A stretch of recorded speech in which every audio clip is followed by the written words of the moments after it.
अस्सलाम वालेकुम।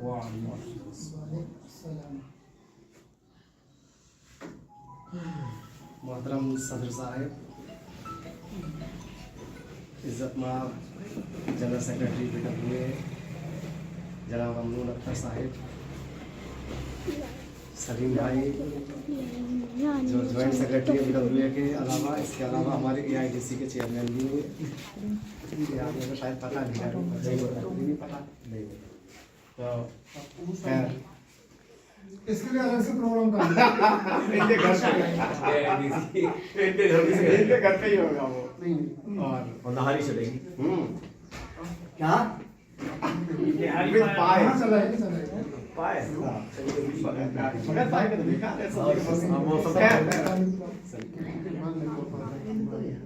ऐ अलीगढ़ मेरे रूह परवर चमन, फूल तेरी जमीन चांद तेरा गगन, तू ही सैयद के ख्वाबों की ताबीर है। ये हम सब के उस्ताद, लगभग सबके उस्ताद हैं। हाँ, सैयद अब्दुल वासिफ साहब ने कहा था। अच्छा, चूंकि रॉबर्ट लुईस ब्रेल की बात हो रही है और ये क्या ज़रूरत है, तो मैं सोचता हूँ कि देखिए लुईस ब्रेल को तो हम सब बहुत लोग नेशनल इंटरनेशनल लेवल पे याद कर रहे हैं अलग अलग जगहों के ऊपर, लेकिन मेरी अपनी जिम्मेदारी ये है कि हम कम से कम उनका भी कर्ज अदा करें जिन्होंने हम लोग की ज़िंदगी में कंट्रीब्यूशन किया। तो अगर हम इस ज़िंदगी में कभी सोचते हैं तो जाहिर बात है हमें याद आती है बहुत सी चीज़ें। रॉबर्ट लुई की क्या खिदमात हैं ये तो बहुत लोगों ने बता भी देंगे और सब लोग ज़्यादा जानते हैं। उस सिलसिले में तो मुझको सिर्फ इतनी बात कहनी है कि हम आज बहुत टेक्नोलॉजी की तरफ चले गए, बहुत सुन के पढ़ते हैं, लेकिन फिर भी वो बात नहीं होती जो कि हम ब्रेल से अगर पढ़ लें तो हम कोशिश करें कि हम ज़्यादा से ज़्यादा अपने आप को ब्रेल के करीब करेंगे। एक बात, दूसरी बात ये कि अगर हम कहीं आगे हैं, किसी जगह पे जॉब कर रहे हैं या कोर्ट रूम में हैं या कहीं भी हैं, तो आपको अंदाज़ा नहीं होता कि जब आप ब्रेल का इस्तेमाल करते हैं कि दूसरे के ऊपर कितना असर पड़ता है इसका। मैंने अक्सर तौर पे मेरी बात भी हुई है रुंगा साहब से, तो वो बताते हैं कि बड़ा इंस्पायर होता है जज जिस वक्त वो ब्रेल को यूज़ करते हैं और अपने आर्गुमेंट पेश करते हैं। अगर वो चाहे तो सही तो उन्हें शायद ब्रेल की भी जरूरत ना पड़े, एक्सपीरियंस हो गया है अच्छा खासा, बहुत अच्छे। लेकिन नहीं, क्योंकि बोलने में वो पावर नहीं मिलती, जो वो इंस्पिरेशन भी नहीं मिलता दूसरे को, और वो असर भी नहीं पड़ता जितना उनका ब्रेल से असर पड़ता है। तो हम सब लोग कोशिश करेंगे इंशाल्लाह, उम्मीद भी है कि आप लोग सब ठीक है टेक्नोलॉजी का यूज़ करें लेकिन ब्रेल को ना छोड़ें। ये तो हमारा जिस अभी शहबाज ने जो कहा था कि ड्यूटी है, बिल्कुल सही बात है। इसके मतलब हमारी ज़िंदगी में कुछ भी नहीं है। अब मैं अपनी कड़ी को जोड़ता हूँ कि हम कुछ इस बहाने से, चूँकि ये याद करने का दिन है और अल्लाह पाक उसकी रूह को सुकून दे लुई ब्रेल की और अजाब में तखफीफ करे, और हम ऐसे लोगों को भी याद कर ले। मैंने कहा था तो उसमें जो अगर हम गौर करते हैं तो साहबजादा आफ्ताब अहमद साहब सबसे ऊपर आते हैं, इसलिए कि सर सैयद साहब को सभी जानते हैं लेकिन साहबजादा को हमने भुला दिया है। देखिए साहबजादा हमारे लिए वही हैसियत रखते हैं जो सर सैयद साहब दूसरे लोगों के लिए, इसलिए कि सर सैयद साहब ने यूनिवर्सिटी बना दी, एक राह हमवार कर दी, लेकिन अलग अलग किस्म के जो फूल और जो माला जब भी बनती है जब अलग अलग किस्म के फूल गूंथे जाते हैं उसमें, तो ये जो अलग अलग किस्म के फूल, किसी ने लड़कियों की तालीम का इंतजाम किया, किसी ने ऐसे, फिर साहबजादा के ख्याल में आया कि ऐसे बच्चे भी तालीम पाने चाहिए जो माजूर है, वो भी आँख से। मुंशी प्रेमचंद ने अपने नॉवेल में लिखा है कि इंसान को दो चीजें उसके जन्म से मिल जाती हैं, एक मांगने के लिए भीख और दूसरा जो काम, वो नाम उसका सूरदास और काम उसका भीख मांगना।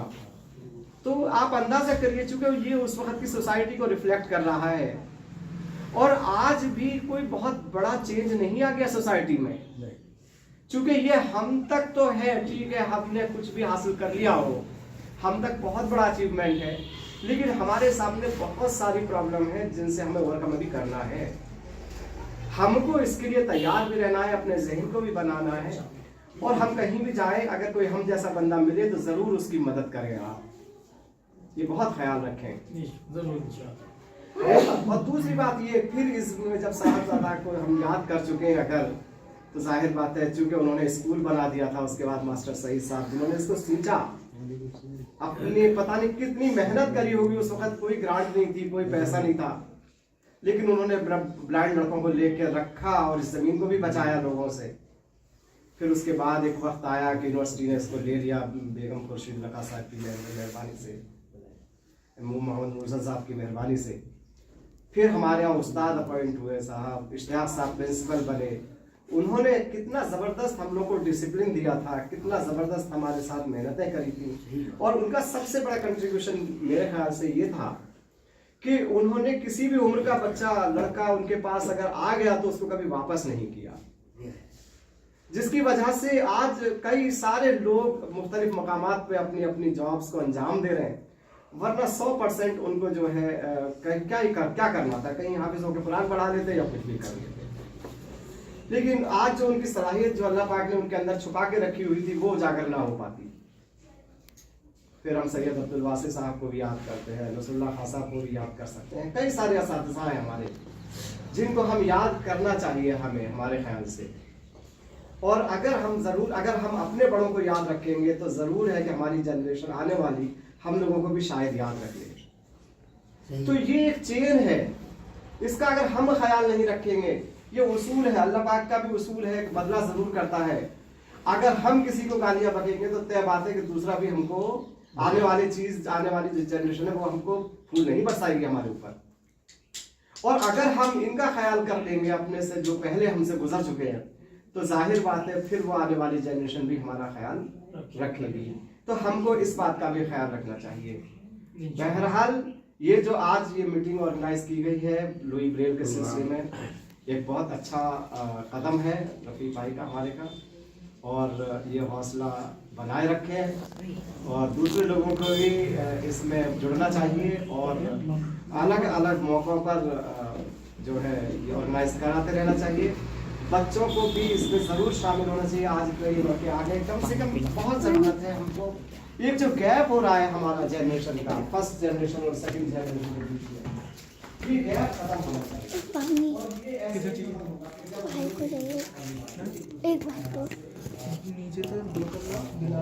साहब ये बैठे हुए हैं, ये फाउंडर सेक्रेटरी हैं इसके, तो और वो चल रही है। अभी उसकी एक कॉन्फ्रेंस हुई थी जिसमें एक अलीगढ़ एलुमनाई एसोसिएशन बनाने की पहल की गई। यार सबको मालूम होगा, जो लोग उसमें पहुंचे थे उन्हें भी मालूम होगा, जो नहीं पहुंचे थे उन्हें भी मालूम होगा। तो हम लोग आज एक ऐसे शख्स की सालगिरह बना रहे हैं जिन्होंने हमें इल्म की रोशनी अता की है।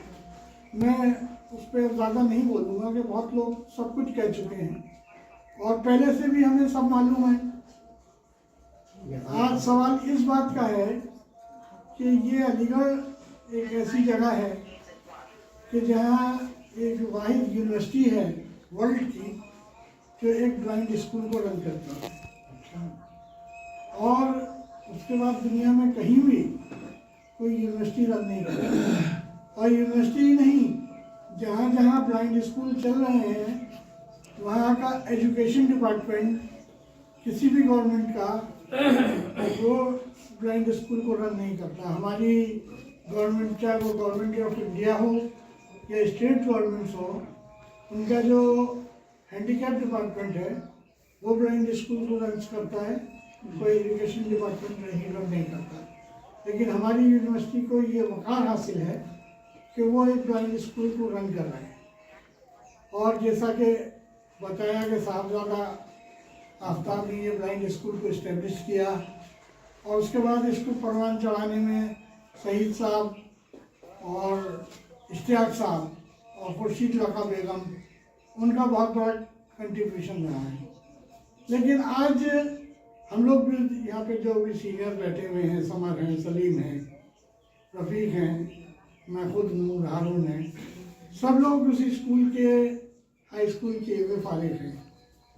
लेकिन आज हम लोग ये देख रहे हैं कि जो स्कूल की कंडीशन है वो बहुत बुरी है। हमारे ज़माने में ये स्कूल हिंदुस्तान का नंबर 1 स्कूल कहलाया करता था एजुकेशन के मामले से, और हम लोग जहाँ भी जाते थे वहाँ बड़े उससे पूछा जाता था कि अलीगढ़ ब्लाइंड स्कूल के बच्चे आए। लेकिन आज यहाँ की कंडीशन ये है कि जो स्कूल ऐसे चला करते थे कि जिसको आप एक यतीम खाना कह लें या कुछ कह लें, आज उनकी कंडीशन हमारे स्कूल से बहुत ज़्यादा बेहतर है। अच्छा, उन्होंने अपने एजुकेशन के सिस्टम में बहुत सुधार किए, बहुत डेवलप किए। हमने ज़्यादा स्कूल तो नहीं देखे थे, लेकिन लखनऊ ब्लाइंड स्कूल को देखा था, और आज अगर हम इसको जाके देखते हैं तो वो हमारे ब्लाइंड स्कूल से कहीं ज़्यादा बेहतर है। तो ये चीज़ हम सबको सोचने की बात है कि ये इस तरह से डाउनफॉल क्यों हो रहा है, और हर जगह तरक्की हो रही है, हम नीचे गिर रहे हैं। ये हमारे लिए अच्छी बात नहीं है। अब जो स्कूल में बच्चे पढ़ते हैं वो तो छोटे हैं, वो इस चीज़ को न वो सोच सकते हैं, न को उसमें कुछ कर सकते हैं। लेकिन जो हम लोग ब्लाइंड स्कूल से पढ़ के यूनिवर्सिटी में आए हैं या मुलाजमतों में हैं, ये हम लोगों की जिम्मेदारी है कि हम उसके बारे में सोचें और कुछ करें। और जब करने की बात आती है, देखिए मैं आपको बताऊँ बिल्कुल पॉजिटिवली कि मैं भी एक एसोसिएशन चला रहा हूँ, बताया मैं जनरल सेक्रेटरी हूँ, और सालों से हूँ, जब से स्टूडेंट हैं, जब से हम इस क्षेत्र में काम कर रहे हैं। तो हम लोग बैठ के एक विचार कर लें और उसके बाद चाय पी के चले जाएं, तो उससे कुछ होने वाला नहीं है। हम लोग अलीगढ़ में कितने हैं, हमने ये सोच के देखिए एक एलुमनाई एसोसिएशन बनाने का पहल किया है कि वो सिर्फ आपकी एसोसिएशन हो और किसी की ना हो। जो इस अहमदी स्कूल के स्टूडेंट्स हैं या जो अलीगढ़ मुस्लिम यूनिवर्सिटी से फारिग हैं, विजुअली चैलेंज, ये उन सब की जिम्मेदारी है कि जो यहाँ पे अहमदी स्कूल के आज स्टूडेंट्स की का हाल है या जो यूनिवर्सिटी की कंडीशन है, जो उसकी कंडीशन है, उसमें उसके सुधार के लिए सब मिलकर काम करें।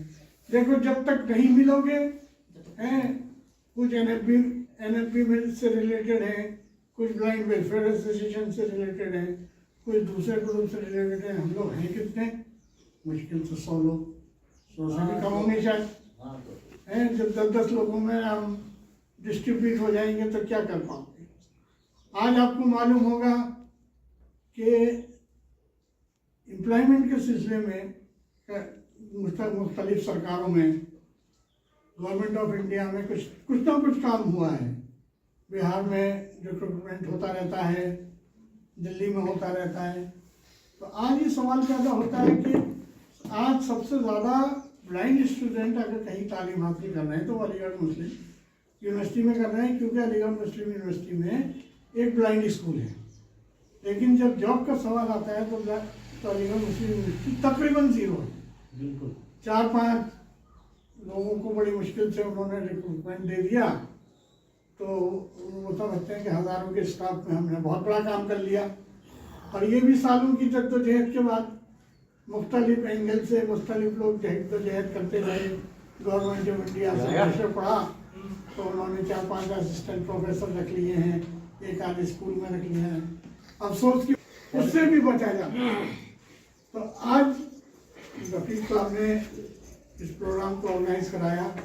मुझसे 3-4 दिन पहले रफीक साहब ने कहा कि जो एक हमारे एसोसिएशन के प्रेसिडेंट साहब मदी साहब ने हमारे ऑफिस के लिए प्लाट दिया है कि वहाँ पे प्रोग्राम कर लिया जाए। हमने कहा भाई देखो, वो खुला प्लाट है, सब्जी ज़्यादा है और थोड़ा यहाँ से दूर भी है, थोड़ा मुश्किल होगी लोगों को पहुँचने में, और वहाँ खुले में प्रोग्राम करना इसकी सभी ठीक नहीं है। तो फिर इन्होंने कहा कि मैं घर पे कर लूँ। मैंने कहा घर पे कर लो, फिर बहुत अच्छी बात है। खैर इन्होंने इसके लिए अपने घर का चुनाव किया। मैं इनका शुक्रिया भी अदा करता हूँ और मुबारकबाद भी देता हूँ। तो आज दो चीज़ों की ज़रूरत है जो ब्रेल के ऊपर मुख्तलिफ तालिब इल्मों ने भी जिक्र किया। जो ब्लाइंड स्कूल में कंडीशन है, जो यूनिवर्सिटी में कंडीशन है, सबसे बड़ी ब्लाइंड स्कूल में कि कम से कम हम हाई स्कूल करके जब आते थे तो हमारी ब्रेल मुकम्मल होती थी, और यूनिवर्सिटी में ब्रेल से पढ़ने के बहुत ज़्यादा वसाइल नहीं थे, लेकिन फिर भी क्योंकि हम जानते थे, हमारे पास छोटे मोटे रिसोर्सेज थे, उसके ज़रिए हम ब्रेल की मदद से ही पढ़ाई करते थे, टेप रिकॉर्डर की भी मदद लेते थे। ये बात सही है कि आज टेक्नोलॉजी डेवलप हो चुकी है, मोबाइल से हम पढ़ सकते हैं, कंप्यूटर से पढ़ सकते हैं, लेकिन इसके बावजूद ब्रेल हमारी मास्टर है।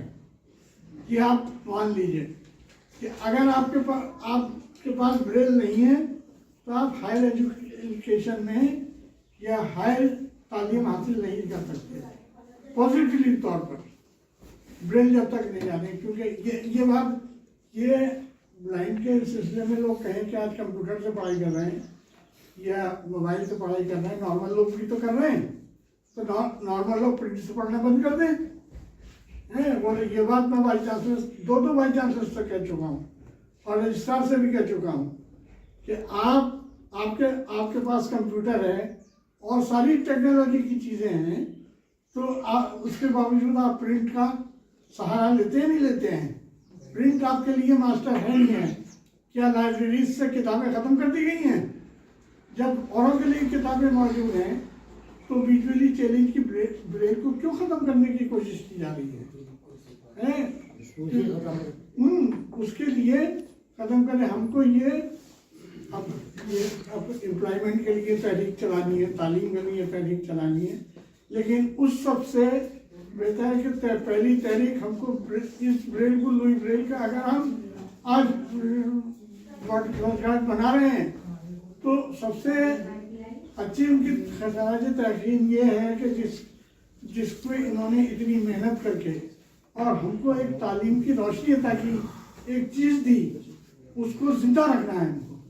और अलीगढ़ में, मैं सिर्फ अलीगढ़ की बात करूँगा, अभी हिंदुस्तान हमारे लिए बहुत दूर है, कि अलीगढ़ से उर्दू ब्रेल ईजाद की गई, अभी समर साहब ने बताया है, और जहाँ से ईजाद की गई आज वहाँ पे उर्दू की किताबें मौजूद नहीं हैं। आज वहाँ के 90% टीचर्स को ब्रेल नहीं आती, तो बच्चों को ब्रेल क्या सिखाएंगे? और जो बच्चे अब यूनिवर्सिटी में आएंगे, आप सोचिए कि जब उनको ब्रेल नहीं आती होगी तो वो कैसे तालीम हासिल करेंगे? तो अगर उनको कुछ रोशनी अता करनी है, या जो भी हमारे ऐसे लोग हैं जिनको ब्रेल नहीं आती, अभी एक साहब कश्मीर के कह रहे थे कि मैं भी ब्रेल सीखना चाहता हूँ और मैंने ब्रेल नहीं सीखी, इसलिए नहीं सीखी कि किसी ऐसे स्कूल में नहीं थे। तो आज सबसे पहले देखिए, मुस्लिम यूनिवर्सिटी में जद्दोजहद काफ़ी चीज़ों पे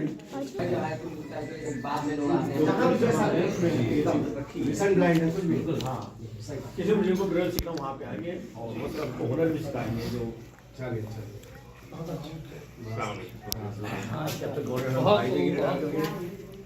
अब इसके बाद हाफिज साहब की तरफ मेरा रुख होता है। एक अशार के साथ मैं दावत सुपन पेश कर रहा हूँ। हम सब के बड़े हैं और हमारे मामूजान भी हैं, तो इस अशार के साथ मैं इनका इस्तकबाल करके आपकी समातों के हवाले करना चाहता हूँ। गर्ज छुपा है एहतराम के पीछे, ज़रूर कोई मकसद है सलाम के पीछे।